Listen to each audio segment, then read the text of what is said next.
정말로 미스터리한 일이 부산에서 일어났는데요. 영상을 보면서 설명을 해드리도록 하겠습니다. 한 사거리 교차로입니다. 저 택시를 주목해 보세요. 우회전을 합니다. 그런데 쭉 가는 것 같았는데 계속해서 우회전하더니 저 다리 난간을 들이받고 그대로 수직으로 들리더니 아래로 떨어집니다. 이게 당시 차량의 블랙박스인데요. 우회전했죠? 그런데 방향을 제대로 하지 않고 저렇게 난간을 들이받고 그대로 다리 아래로 추락합니다. 저 다리와 저 바닥까지의 높이는 무려 7m였는데 그대로 저 택시는 다리 아래로 추락을 하고 맙니다. 김복준 의원님, 대체 무슨 일이 있었던 걸까요? 그러니까 어제죠, 어제. 오전 5시 21분이라고 그러니까 네. 새벽 시간을 막 새벽이네요. 넘어가는 네. 공 5시 21분경에 부산시에 있는 동래교입니다. 아, 동래교요. 저 다리가. 들어봤습니다. 네네. 동래교 위를 달리던 택시가 보시다시피 아마 우회전을 했어요. 네. 우회전을 해서 제자리를 찾으면 원래 핸들은 다시 풀리면서 정확하게 다시 원위치로 그렇죠. 돌아오거든요. 네네. 근데 그게 안 됐어요. 우측으로 감은 상태에서 그냥 그대로 직진을 하게 되니까 다리 난간을 받고 수직으로 한 7m 된다고 그러죠? 네네. 그 밑으로 이제 뚝 떨어져 버린 것 같은데요. 네네.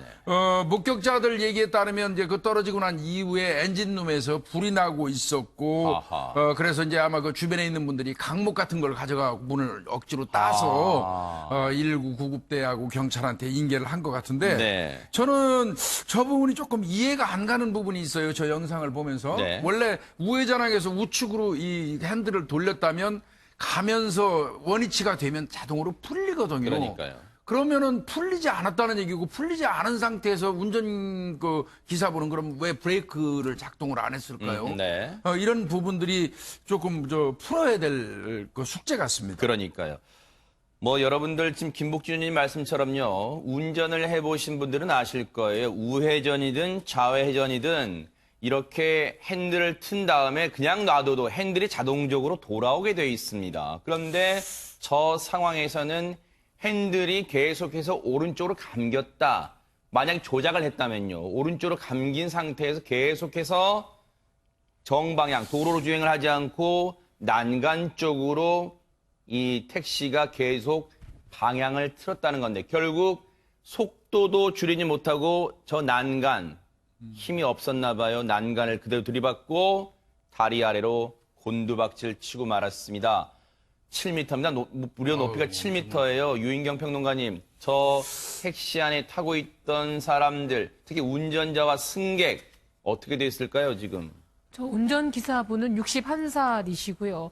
승객은 53세의 남성인데 네. 운전기사분은 에어백이 있는 덕분에 크게 뭐 다치지는 않았습니다. 아하. 근데 이 승객은 뒷자리에 앉아 있다가 목뼈가 부러져서 운반됐지만 사망에 이른 걸로 알고 있습니다. 아유. 게다가 더욱더 위험했던 건 저기서 7m 이하로 떨어져 나서 산책로가 있어서요.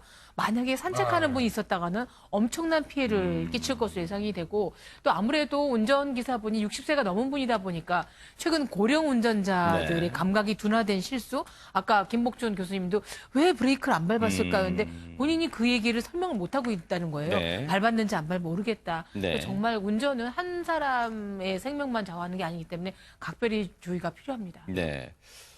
일단은 승객분은요, 안타깝게도 이 병원으로 옮겨졌습니다마는 이 머리를 크게 다쳐서 안타깝게도 목숨을 잃었는데 손정희 변호사님, 이 유족들 입장에서는 정말 날벼락이에요. 네, 그리고 이 사망한 승객은 평소에 택시도 잘 타시지 않았는데 그날 또 이제 택시를 타서 이런 피해를 입었다고 하고요. 부산의 문화회관의 주차 관련으로 일하시는 분이었다고 하고 사고 시간대가 새벽 5시 반쯤이잖아요. 네. 그러니까 이른 아침에 성실하게 출근하는 세상에. 과정에서 평소에 또 택시도 잘 타시지 않는데 이 택시를 탔다가 이런 참변을 당한 것 같아서 진짜 유가족들을 놀라셨을 것 같고요. 네. 심심한 애도의 의사표시를 드릴 수밖에 없는데 굉장히 충격적이시지 않을까 생각이 듭니다. 네.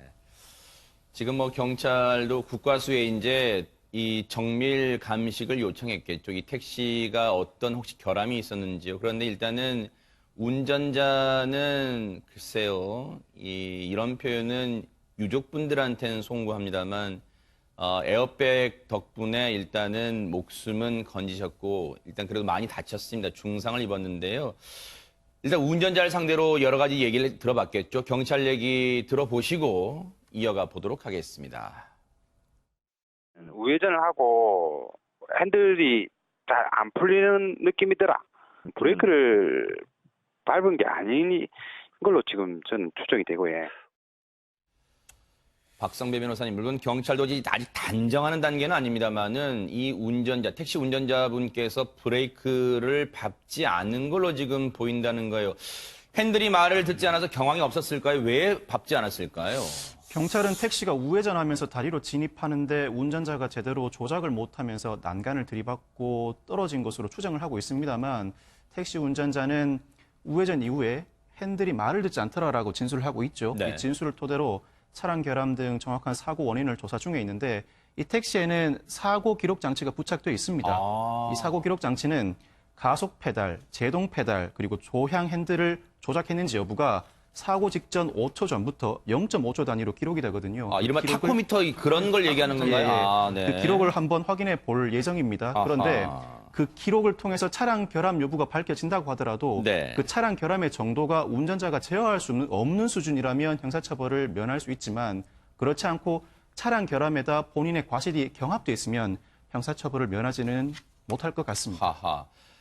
지금 경찰은 이 차량의 결함 여부, 앞서도 말씀드렸습니다만은 결함 여부 등도 있을 수 있으니까요. 국과수의 정밀 감식을 이제 의뢰한 상태인데, 김복준 의원님, 이 차량에 부착된 이른바 타코미터라는 거, 택시에 부착된 타코미터라는 거, 그거를 보면 혹시 어떤 좀 단서를 얻어낼 수 있을까요? 어떻습니까? 아무래도 우측으로 핸들을 돌리고 난 이후에 그 핸들이 다시 원위치 되지 않았다면 핸들의 어떤 고장의 가능성이 있어 보이거든요. 아하, 네. 근데 이제 다만 제가 이제 그 좀 아쉬운 부분은요. 네. 이건 뭐 조사해봐야 알겠지만 아무리 우측으로 핸들을 돌려가지고 우측으로 쏠린 상태라고 하더라도 내가 원하는 방향으로 가지 않는다면 브레이크를 밟는 게 정상이거든요. 네. 그런데 우회전 하자마자 바로 난간이 있는 건 아닐 거란 말이죠. 네. 그런데 왜 그 브레이크를 작동하지 않았을까? 이 부분은 꼭 운전자의 어떤 과실 유무하고 이렇게 연관되기 때문에 꼭 밝혀야 할 겁니다. 네. 지금 저 상태에서 보면요, 우리가 브레이크를 밟으면 브레이크 등이 들어옵니다. 그런데 저 상황에서는 이 전조등 때문에 이제 뒤에 이 불은 들어왔지만 브레이크 등 빨간 등은 안 들어오는 게 지금 들어왔어요. CCTV상에 보인단 말이에요. 그렇기 때문에 이 운전자분이 브레이크를 밟지 않았다는 것은 경찰 추정이 거의 지금 맞는 것 같아요. 지금 보세요. 브레이크 등은 좀 브레이크 등이 들어왔나요? 브레이크 등은 잠깐 들어왔다가 네, 안 들어온 것 같기도 하고요.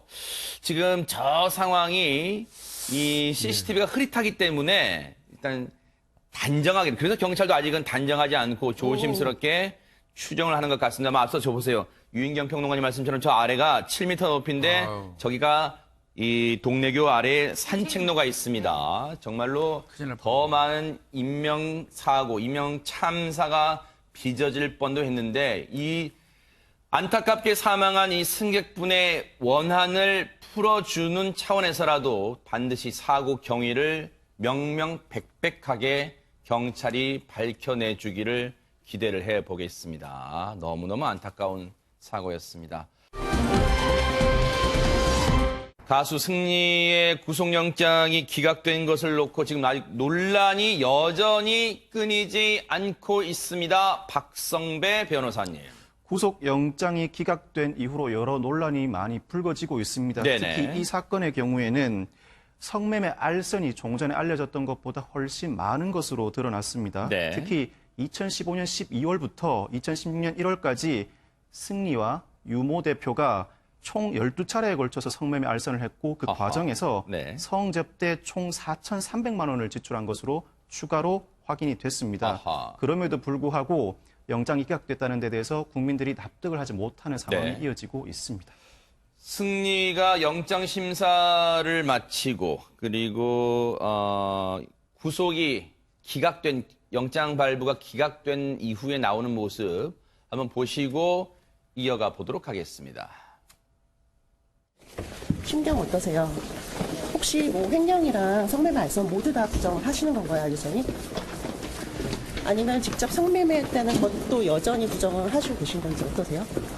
국민 여러분들이랑 빅뱅 팬분들이 많이 사랑해주셨는데 한 말씀 해주실 수 있을 것 같은데 한 말씀 해주고 가시죠. 한 말씀만 부탁드립니다. 직접 성매매한 거 정말 부인하십니까?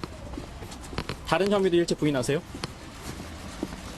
그럼 구속영장 신청이 지나쳤다고 생각하십니까? 구속영장 기각되셨는데 또 탓하십니까? 직접 성매매 혐의 인정 안 하세요? 조금 전에 이제 저건 영장 기각된 이후에 이제 모습이고요. 별다른 말을 하지 않았습니다. 어제도 저희가 말씀드렸습니다만은 승리의 이 표정으로, 물론 추정입니다. 단정하는 건 절대 아니고요. 뭔가 도끼가 좀 서려져 있어요. 나를 감히 영장을 신청해? 라는 경찰에 대한 원망이 있을지 모르겠습니다만 어쨌든 속내는 알 수 없죠. 그런데 앞서도 박성배 변호사님 설명해 주셨습니다만 어제 경찰이 공식적으로 밝힌 내용이 기자들의 질문에 밝힌 내용입니다. 제가 읽어드릴게요. 성매매 알선이 총 12회가 맞냐, 이 12회가 있었다는 보도에 대해서 확인을 이 취재진이 부탁했더니 현재까지 경찰 수사한 바로는 성매매 알선은 총 12회로 확인됐다는 게 경찰의 설명입니다. 그리고 해당 시기는 2015년 말부터 다음해 1월까지 집중됐냐? 이 부분에 대해서도 지금 언론 보도와 같이 2015년 말에 성매매 알선이 주로 있었던 것은 사실이라고 경찰이 확인을 해주고 있습니다. 그리고 유인석이 성매매 알선에 대한 접대자금 모두 보냈고 총 4,300만 원인데 여기에 정확한 금액은 알려주긴 뭐하지만 4천여만 원 맞고 이 중에 유인석이 자신의 외할머니 계좌도 이용한 것으로 확인됐다는 말까지 경찰이 설명했고요. 이 모든 내용은 구속영장에 적시를 했다는 것도 경찰이 확인을 해줬습니다. 그렇다면 궁금증은 김복준 의원님. 물론 횡령에 대해서는 다툼의 여지가 있다고 영장 전담 판사는 얘기했습니다만 이런 혐의에 대해서 지금 경찰이 확인했다고 밝힌 이 내용에 대해서조차도 영장이 발부되지 않을 사유인가 이런 궁금증이 생길 것 같습니다. 근데 이제 일반적으로 성매매 알선 행위라든지 성매수 관계 이런 거는 사실은 뭐 변호사님 두 분이나 계시지만 구속영장이 잘 발부되지 않아요. 아하. 성매매 알선 같은 범죄는 아마 그 형량이 3년 이하의 징역으로 돼 있을 겁니다. 네. 그다음에 성을 매수하는 경우는 1년 이하의 징역이에요. 네. 초범인 경우에는 성매수 같은 경우에는 뭐 기소유예 조건부로 풀어주기도 하거든요. 네. 그래서 잘 이제 그 부분 가지고는 구속이 안 되는데 저는 판사님의 뭐 어떤 뭐 판단에 대해서 토달고 싶은 생각은 추호도 없지만 네. 그런데 성매매 알선 관련돼서도 12번에 걸쳐서 이렇게 이 성매매를 알선했다면 네. 그러면 오히려 이 성매매 알선업자 네. 어떻게 보면 생계형 알선업자 같은 경우는 구속하는 경우가 왕왕 있거든요. 근데 그거보다는 사실 승리가 성매매 알선한 건 더 죄질이 나빠요. 어떤 면에서 아하, 보면 네. 이게 이제 혐의가 인정된다면 왜 그러냐면 본인의 어떤 그 사업을 위해서 성매매 여성을 동원한 케이스에 속하거든요. 네. 그래서 이제 뭐 구속영장이 발부돼도 뭐 그거에 대해서 뭐 문제 삼을 사람은 없을 거예요. 그러나 이제 판사 입장에서는 이거보다는 좀 중한죄로 인정되는 횡령죄 부분에 네. 어떤 법리적인 다툼 부분, 네. 사실관계의 어떤 다툼 부분에 좀 중점을 뒀던 것 같아요. 네. 그래서 이제 기각이 된 것 같은데 지금 보니까 첫 번째 성매매 알선했던 거는 2015년 12월이네요. 네. 타이완에서 온 남성들 2명에게 이 접대를 했는데 그때 여성들 부르라고 지시한 사람이 승리인 걸로 나와 있어요. 360만 원을 주고 이 성매매를 알선한 거 이외에도 그 이후에 이제 일본인들 네. 뭐 등등해서 총 12차례고 거기 들어갔던 금액은 4,300만 원 정도 네. 된다고 하는데 사실은 이 죄명만 가지고 구속을 해도 뭐 문제는 되지는 않죠. 네. 지금 이런 상황이다 보니까 손정혜 변호사님, 사실은요,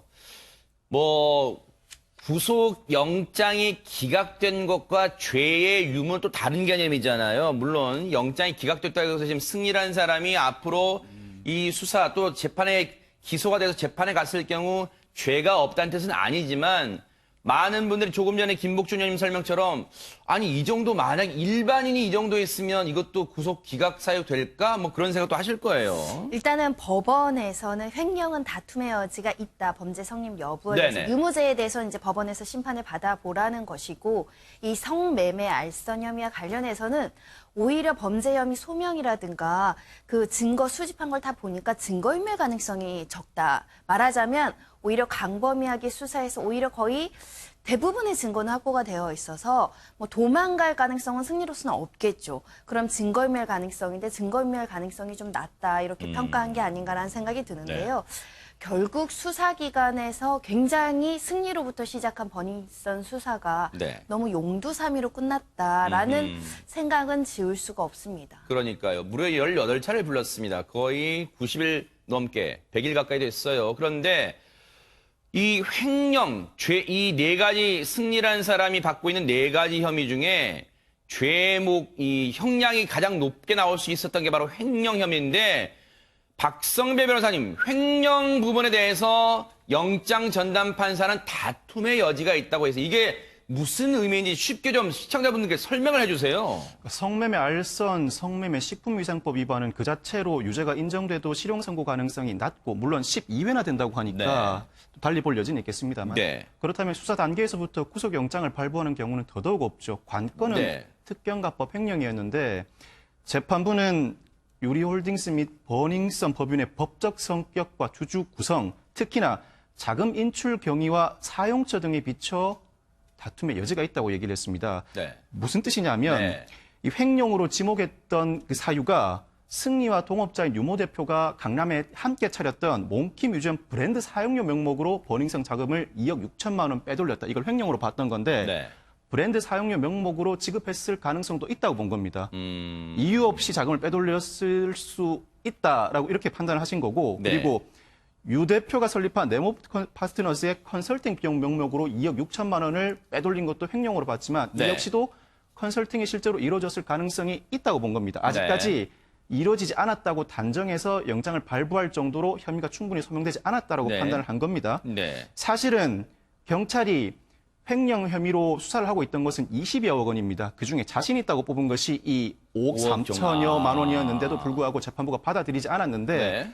만약에 이 혐의가 인정됐다면 영장 발부 가능성은 굉장히 높았습니다. 왜냐하면 18차례나 승리 씨가 경찰 수사에 충실하게 출석하긴 했지만 범행의 죄질이 굉장히 나쁩니다. 혐의가 네. 인정됐다면 범행의 수단과 방법을 미리 준비했을 뿐만 아니라 피해자라고 할 수 있는 버닝썬 측과 합의도 안 됐고요. 그리고 금액이 5억 원을 초과하면 그 자체로 집행유예 부정사유입니다. 그래서 혐의만 제대로 인정됐다면 구속영장 발부가 충분히 가능했었음에도 불구하고 발부되지 않았다는 건 재판부 입장에서도 다툼의 여지가 있다. 섣불리 판단하기 네. 어렵다는 겁니다. 그래서 나중에 기소가 되고 나면 제대로 공방이 이루어질 텐데 거기서 가려질 문제이긴 합니다만 만약에 유죄가 인정된다면 실형 가능성이 충분히 있는 사안이긴 네. 합니다. 아직 끝난 건 아닙니다. 영장이 기각됐을 뿐이에요. 그런데 14일 밤 늦게 영장이 기각됐어요. 그러면 어제가 15일이잖아요. 손정혜 변호사님, 어제 승리라는 사람이 뭐하고 보냈을까 뭐 궁금해하시는 시청자분도 계실 것 같은데 포착이 됐다면서요? 네, 유치장에서 나온 지 만 하루도 지나지 않아서 서울의 모 체육관에서 이제 운동을 하는 모습이 포착이 됐습니다. 네. 일반 사람들 같은 경우는 구속영장 실질 심사를 받고 네. 그 다음날 저렇게 외부에서 운동하는 것이 사실 강심장 아니면 또는 보는 시각에 따라서는 굉장히 태연해 보인다 이런 평가도 할 수 있을 것인데요. 하루도 되지 않은 시간에 모처에서 운동을 마치고 나오는 장면들이 포착이 됐는데요. 네. 아마 구속영장 실질심사의 긴장감을 운동으로 풀었는 것인지 네. 아니면 이런 수사나 구속이나 상관없이 일상을 즐기려고 한 것인지는 모르겠습니다. 네. 저 도복 같은 걸 입고 있는 게 이제 언론 사진에 포착됐잖아요. 저게 그 예전에도 나왔습니다만은 유인경 평론가님 주짓수래요. 주짓수가 브라질의 대표적인 그 무도인가요? 어떻습니까? 제가 알기로는 그런데 예, 맞나요? 평소에도 아마 방송에서 본인 취미가 주짓수라고 네네. 얘기를 했는데 그동안 그 승리 씨가 보여준 걸 보면 이분은 현실 생활이 아니라 지금 영화를 하나 찍고 있다고 착각을 하시는 것 같습니다.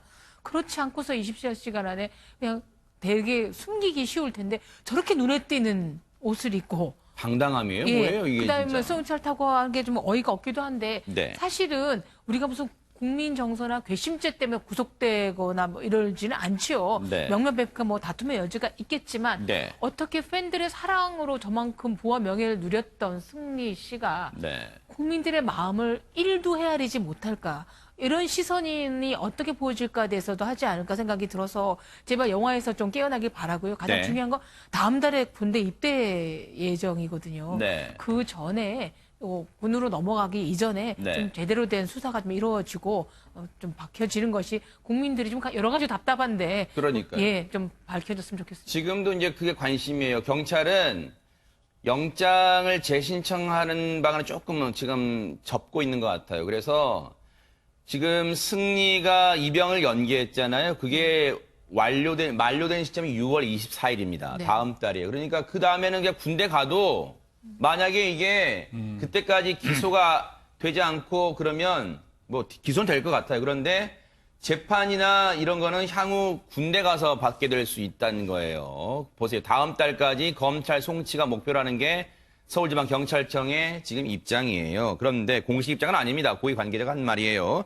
그런데 박성배 변호사님, 뭐 지금 국민들은 곱지 않은 시선 보내고 있습니다. 와, 저게 죄가 없다는 뜻도 아닌데 그냥 바로 운동하네? 이런 생각 갖고 있는데 승리를 열렬히 응원하는 사람도 있다면서요? 누굽니까? 승리의 영장이 기각된 이후에 일부 팬들이 지지 편지글을 올렸는데요. 네. 승리 갤러리에 15일에 우리들의 영원한 승집이 승리에게라는 제목으로 장문의 편지글을 올렸습니다. 승리 갤러리가 쉽게 말하면 승리 팬클럽 승리 말하는 거잖아요. 팬클럽이죠. 네네. 그 내용 요지를 제가 말씀드리겠습니다. 네. 승리 갤러리는 마지막 승리의 말을 지켜주기 위해서 지금까지 아무 말도 하지 못한 채 묵묵히 그를 응원해 왔다. 네. 그런데 재판부의 공명전대한 판단과 깊은 해안에 너무나도 큰 감복을 한 나머지 네. 여전히 그를 응원하는 팬들이 존재한다는 것을 알리고자 편지를 남기게 됐다. 네.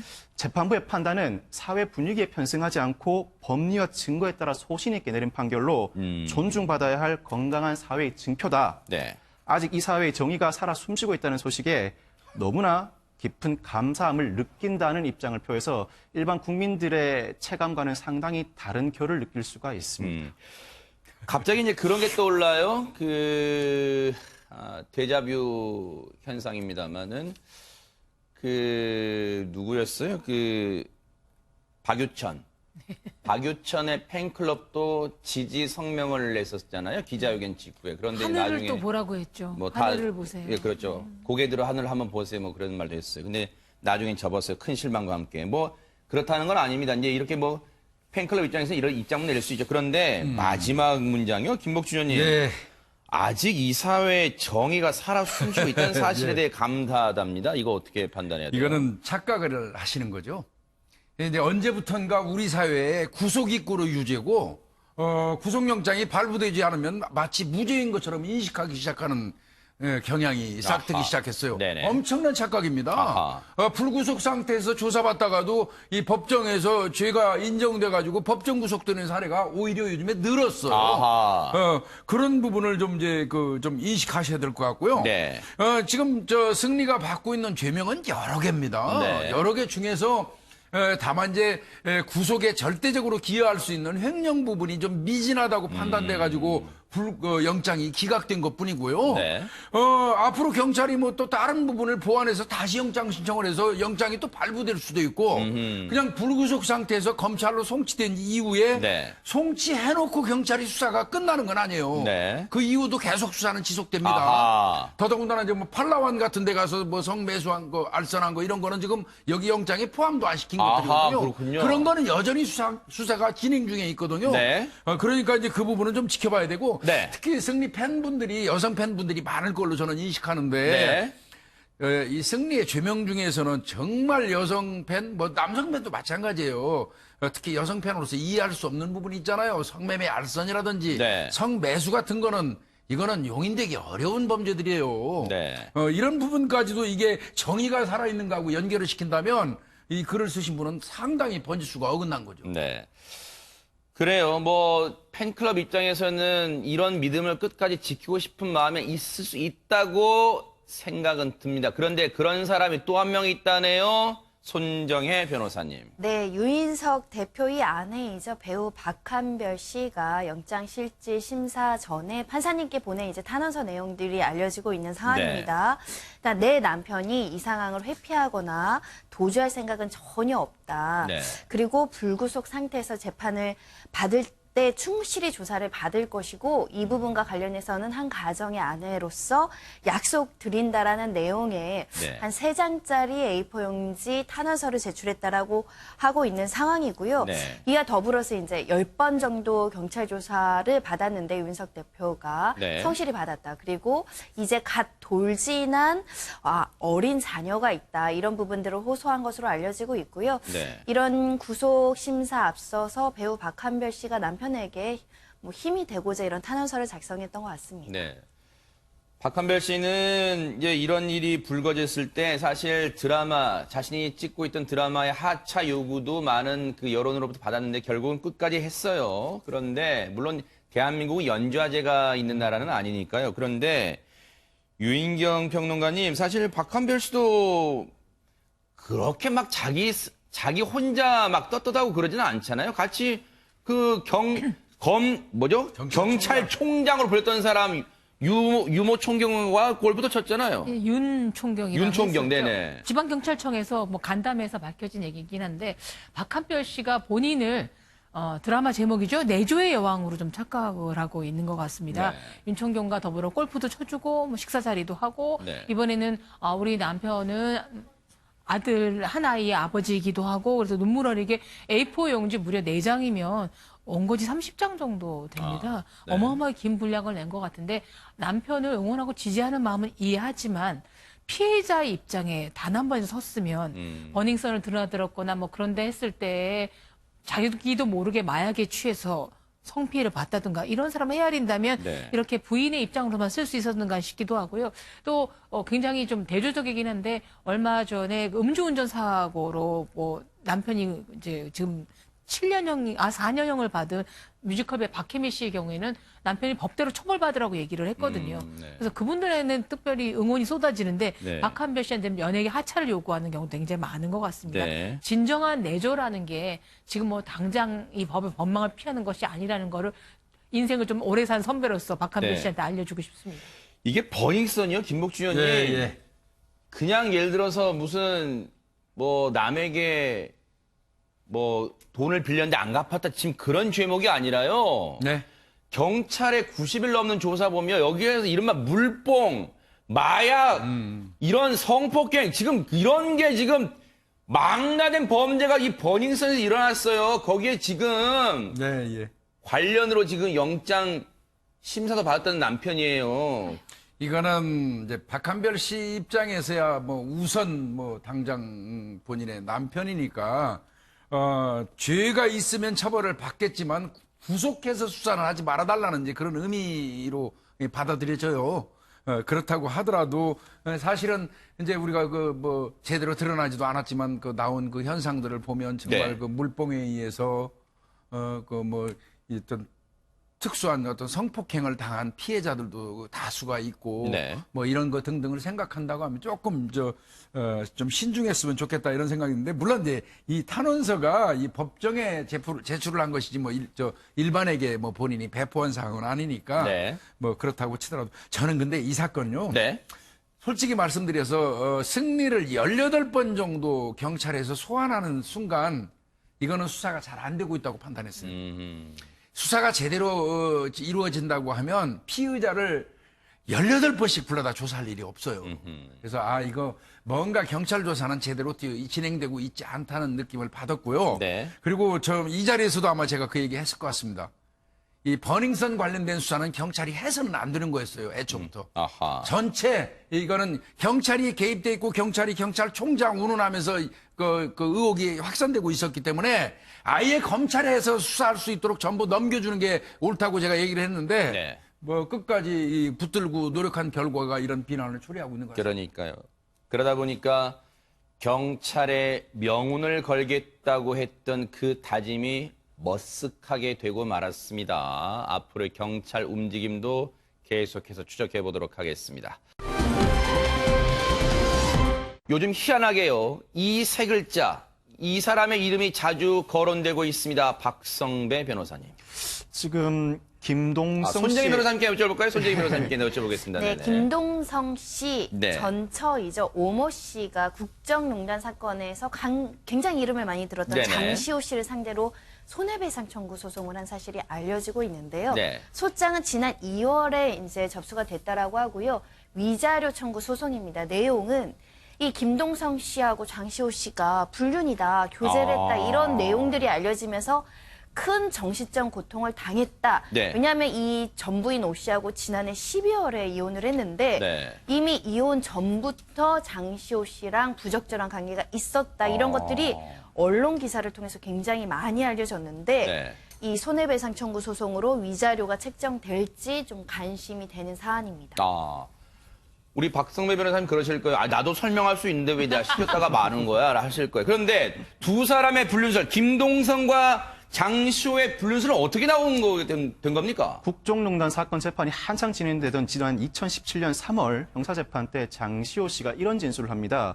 2015년 1월부터 김동성과 교제한 것이 사실이다. 허허. 구체적으로는 당시 김동성과 살던 집에서 짐을 싸고 나와서 이모, 그러니까 최순실 씨 집에서 허허. 머물면서 같이 살았다라고 진술하면서 이 문제가 전면적으로 불거지게 됩니다. 그렇지만 김동성 씨는 교제 사실을 부인합니다. 네. 아내와 이혼을 고려해 힘든 상황에서 장시호 씨와 문자를 여러 차례 주고받은 건 사실이지만 네. 사귀지는 않았다라고 강력하게 부인을 해왔습니다. 네. 지금 김동성 씨는 이혼 상태예요. 혹시 기사가 기억나실지 모르겠지만 지난해 12월에 이혼을 했습니다. 그러면 장시호 씨의 말에 의한다면, 사실 여부를 떠나서 장시호 씨의 주장에 따른다면 이 2015년에 동거를 했다. 지금 교제를 했다고 지금 장시호 씨는 얘기를 하는데 김동성은 사귄 게 아니다. 장시호와 문자를 많이 주고받죠. 근데 여기에 하나 빠진 게 있어요. 뭔가 답변을 흐리고 있는 게 있어요. 지금 장시호라는 사람은 그런 얘기를 하고 있잖아요. 당시 김동성과 살던 집에서 짐을 싸서 나와서 이모 최순실 집으로 같이 들어가서 머물며 살았다는 거잖아요. 그런데 김동성 씨는 그 얘기는 쏙 빼놓고 장시호와 문자는 많이 주고받았지만 사귀진 않았다. 지금 이 얘기를 하고 있습니다. 그러니까 사귀지 않았고 문자만 주고받았으니까 들어가서 산 것도 당연히 아닐 거라고 예측되잖아요. 네. 그런데 장시호는 그러면 화상하고 살았나요? 하하. 그러니까요. 그래서 당시에 지금 이 김동성 씨가 두 사람 중에 김동성과 장시호라는 사람 중에 둘 중에 하나는 자신들의 관계에 대해서 뭔가 거짓을 얘기하고 있는 거예요. 그런데 김동성의 말 중에서 이런 게 있어요. 김동성 씨 말 중에서 이혼 관련해서 상담하느라 연락을 했다. 박성배 변호사님, 이건 무슨 말일까요? 이혼 관련해서 본인이 심적으로 많이 힘들 때 연락을 주고받았던 것뿐이지 교제하지 않았다는 취지인 것 같은데 네. 이 언급은 어디서도 많이 들어본 것 같습니다. 아하. 김동성 씨가 연관돼 있는 것으로 의혹이 불거진 여인이 한 명 더 있죠. 아하. 어머니 청부 살해를 시도했던 여교사 임 씨와 연관성이 아하. 많이 불거져 있습니다. 네. 여기서도 교제한 것 아니냐라는 의혹이 불거졌을 때 김동성 씨가 부인하면서 유사한 언급을 했습니다. 아하. 언론 인터뷰에서 네. 내가 이혼하는 과정에서 힘들어서 이 임 씨와 이야기를 좀 더 많이 한 적이 있다. 그렇지만 단둘이 만난 적은 없고 만날 때도 여러 사람과 같이 만났었다. 네. 내가 바보 같아서 이런 일에 또 엮이게 됐다라고 이야기를 했고요. 네. 또 장시호 사건도 먼저 여성 측에서 나한테 제안을 했던 거고 아하. 지금 이 사건, 임 씨 사건에서도 여성 측이 먼저 나한테 선물을 해서 이런 일에 엮이게 됐다. 이렇게 밝혔습니다. 글쎄요. 패턴이 이제 김동성 씨한테 기분 나쁠 수 있겠지만 지금 보면은 패턴이네요. 여성들이 나한테 먼저 접근하고 이 여교사 같은 경우 나한테 뭐 갖고 싶냐 물어봐서 난 답변했을 뿐이라는 거예요. 지금 그렇게 얘기하고 있어요. 장시호도 자기는 사귄 게 아닌데 장시호 씨가 먼저 접근했다 이렇게 얘기하고 있어요. 그런데 김복준 의원님 자신의 어머니를 살인하려고 했던 예비 음모를 꾸몄던 그 여교사가 재판 때 이런 얘기를 했어요. 김동성의 이혼 비용까지 자기가 다 대줬다고 그랬어요. 맞습니다. 1심에서는 부인하던 그 임 씨라는 그 여교사가 이제 항소심에서는 입장을 바꿔가지고 전부 사실대로 이야기를 했는데, 네. 김동성 씨에게 오피스텔, 스포츠카, 아마 제가 알기에는 그 비싼 외제 시계도 있어요. 시계. 그 다음에 심지어는 김동성 씨가 원래 본처하고 이혼 소송하는 과정에서 들어갔던 변호사 비용. 네. 이것까지 대줬다고 이렇게 그 진술을 했거든요. 네. 김동성 씨는 이상하게 공교롭게, 네. 공교로운 건지 모르겠습니다만은 이혼 때문에 고민하는 과정에서 늘 만나서 조언을 받는 사람들이 여성이에요. 그 장시호도 여성, 그 임모 씨도 여성인데, 네. 그리고 또 그 여성들하고 상담을 그분들이 무슨 자격으로 저 김동성 씨 이혼 관련해서 상담을 했는지 모르겠는데, 네. 상담을 하는 과정에서는 또 공교롭게도 여성 측의 일방적인 주장일지 모르지만 연인 관계로 발전을 하고, 아하. 그리고 무슨 선물이 그렇게 많습니까? 5억 5천만 원에. 네, 저는요, 네. 그 김동성 씨에게 어떻게 보면 인생 선배로서 꼭 말씀 한마디 드리고 싶은데요. 네. 삶을 사는 방식을 좀 바꾸셔야 돼요. 네. 한때는 그래도 국가대표 이 선수 아니었습니까? 네. 밖에 나가서 국위를 선양하고 그랬는데 국가대표라고 하는 거는요. 네. 공사를 불문하고 모범을 보이는 게 진정한 국가대표예요. 네. 네, 김동서 씨 가는 데마다 이렇게 자꾸 일반적으로 알려진 불륜에 자기 말대로 꼬이고 엮이게 된다면 네. 그거는 좀 문제 있는 거 아닙니까? 선물을 많이 준 팬이었다요. 그 여교사가요. 5억 5천만 원이 그냥 팬으로서 준 선물이에요. 그런데 자, 손정희 변호사님. 그러면 김동성 씨의 전 부인, 지금 이혼했으니까 전 부인이 이번에 소송 건 그 재판의 그 관전 포인트는 뭡니까 대체 그러면? 일단은 장시호 씨가 본인 형사 재판에 직접 나와서 동거했다, 교제했다라고 이야기를 했기 때문에 부정행위가 있었는지 여부는 큰 쟁점은 아니다. 이미 증거가 충분하고 재판에서 거짓말하고 위증했을 리 만무하지 않겠습니까? 굳이 이야기하지 않아도 되는 교제 사실까지 공개적으로 밝혔기 때문에 네. 이 부정행위가 존재한다는 건 크게 입증이 어렵지 않은 상황이고요. 네. 일단 내가 얼마나 정신적 고통을 당했는지를 밝히기 위해서 그동안 보도된 언론 기사들을 모두 제출할 예정이라고 합니다. 네. 이만큼 보통의 사건보다는 국민들한테 굉장히 많이 알려졌잖아요. 아하. 굉장히 큰 정신적 고통을 당했고 네. 그래서 많은 금액의 위자료를 청구했을 것이라고 예상이 되는데 장시호 측에서는 재판부에서 혹시 양쪽에 서로 조정할 의사가 있느냐, 서로 양보해서 합의할 생각이 있느냐라고 네. 물었지만 장시호 측은 거부를 한 것으로 알려지고 있습니다. 네. 어쨌든 이 장시호 씨 관련해서는 이제 법원이 판단하겠죠. 그리고 이번 소송도 판단할 거고, 김동선 씨 관련해서 앞서 김복주님 좋은 말씀 해주셨는데요. 이렇게 계속해서 문제가 불거진다는 것은 본인의 처신도 그렇게 썩 잘했다는 생각은 들지 않는다. 이렇게 많은 생각을 또 시청자분들이 하실 것 같다. 이런 생각도 해봅니다.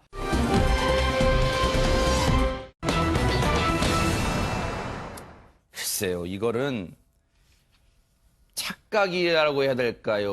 뭐라고 해야 될까요? 손정혜 변호사님. 저도 배달 많이 시켜 먹는데요. 그 광주 서구의 한 주택가에서 25세 여성이 배달을 시킵니다. 음식을 먹기 위해서 오후 한 9시경이었고요. 음식점이 이제 요즘에 배달 대행 업체를 통해서 배달을 해주잖아요. 그래서 음식을 받았어요. 네. 34세 남성이 이제 배달 온 사람인데 문제는 배달하면 음식 주고 카드 결제하면 나가야 되잖아요. 네. 근데 쉽게 나오지 않았다고 합니다. 아하. 그 배달 요즘 하면은요, 지금 손정희 변호사 말씀처럼 그 음식을 제공하는 업체가 따로 있고 배달하는 업체가 따로 있어요. 애플리케이션을 통해서. 그런데 배달을 다 했으면 바로 곧장 갈 것이지 왜 거기에 좀 뜸을 들이고 있었을까요, 손정희 변호사님? 왜 못 떠났냐면 이 30대 남성이 이 20대 여성을 보는 순간 아마도 사랑에 빠졌던 것 같고요. 내 이상형이다.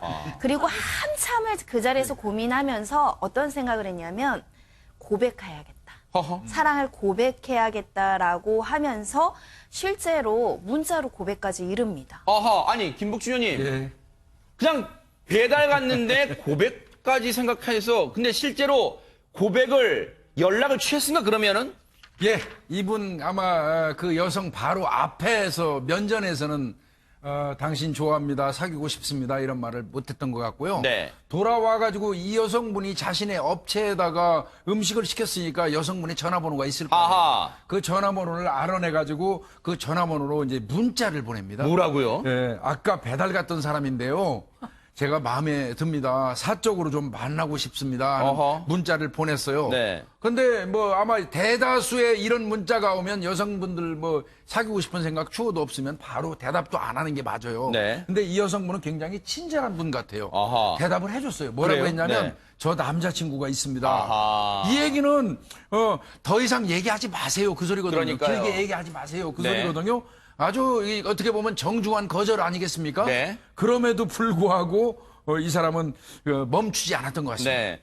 이 정도 하면 알아먹으라고 단념하라고 했던 거잖아요. 박성배 변호사님. 그럼 단념했습니까? 이 배달원? 여성이 정중하게 만남을 거절했지만 남성은 포기하지 않았습니다. 남성이 계속해서 여성에게 문자를 보냈는데 13일 오후 9시 10분부터 다음날 14일 오전 1시 40분까지 즉 그러네. 4시간 30분 동안 무려 18차례에 걸쳐서 오. 반복적으로 문자를 보냈습니다. 네. 여성 입장에서는 내 번호, 거주지, 얼굴까지 노출된 마당이니 굉장히 불안감을 느끼고 경찰에 신고까지 하게 됐습니다. 아하, 아니 진짜 이거는 참나 이거. 유인경 평론가님 신고는 하는 게 당연한 것 같아요. 이게 불안하잖아요, 이게. 근데 사실은 아까 박 변호사 말씀하셨지만 뭐 길거리에서 우연히 만난 사람이 마음에 듭니다가 아니고요. 집을 알아요. 네. 전화번호도 알아요. 어허. 혼자 있는 것도 알아요. 네. 뭐 이렇게 된 상태에서 또 아무리 거기에 나 안 만나주면 죽일 거야라는 협박이 아니라 하더라도 사실은 고통보다 더 무서운 게 공포입니다. 그러네요. 어마어마한 공포를 해준 거여서 최근에 홀로 사는 여성들이 이런 분들이 무서워서 현관에다가 남자 신발을 갖다 아, 둔다거나 그래요? 예, 2인분을 시킨다거나 어. 이래서 혼자 있는 여성이 너무 취약하기 때문에 이런 게 많이 오는데 본인이 개인적으로 느낀 감정이라고 해서 사적으로 만나고 싶습니다가 권리는 아니거든요. 그러니까요. 초두에 방송 시작할 때 네. 10번 찍어 안 넘어간 나무가 있다 그랬는데 나무는 넘어갈 수 있지만 사람은 잘 안 넘어갑니다. 맞아요. 잊지 마시기 바랍니다. 그런데 이제 경찰에 신고까지 하는 지경에 이르렀어요. 이거 당연히 할 수밖에 없죠. 네. 김복준 의원님, 네, 예. 경찰이 조사를 해봤더니 어떻게 됐습니까? 이제 경찰이 이 신고를 받고 네. 진짜 이 사람이 그동안에도 상습적으로 다른 사람들한테도 이런 짓을 했는지 여부를 또 따져보고요. 네. 그다음에 문자의 내용이 어떤 협박이 수반되거나 여성이 읽어봤을 때 공포심이 유발되게 하는 그런 문자인지 여부를 판단을 한 거예요. 아하. 그랬더니 그거는 아니었다고 합니다. 그냥 네. 단순히 이 여성을 만나고 싶어 한다는 내용이었다는 것이죠. 네. 그렇다면 이제 아무래도 좀 그 어떤 그 죄질은 좀 아, 약하겠죠. 네. 게다가 뭐 이 사람 동종전과도 없고 그래서 네. 일단은 경찰 판단은 그냥 이 여성이 좋아서 네. 그냥 그 집중적으로 보낸 걸로 이렇게 생각을 하는 거죠. 네.